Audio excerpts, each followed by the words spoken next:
Atliekų rūšiavimas yra labai svarbus kiekvieno mūsų gyvenime. Tai yra ir namuose, ir įmonėse, visur, kur reikia rūšiuoti atliekas. Kodėl dabar tą reikia daryti? Reikia vengti apskritai atliekų susidarimo. Taip sumažinsime susidarančių atliekų kiekius.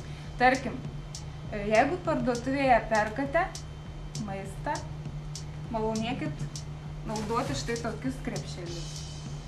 Tiesiog prie mūsų namų visi matėte, nestovi konteineriai, į kuriuos galima mesti popierių ir kartoną.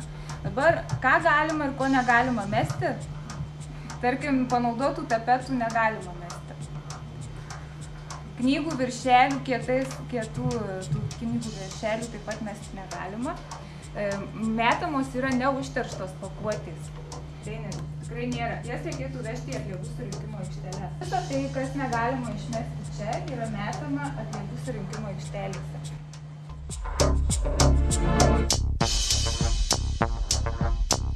Kamštelius reikėtų nusukti, kai įdėsit, ir kad talpiau būtų suspausti.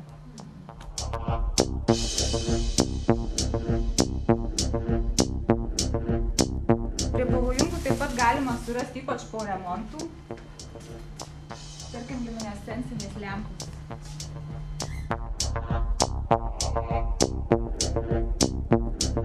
Dabar atliekų kelias. Tai yra atliekų rūšiavimas namuose.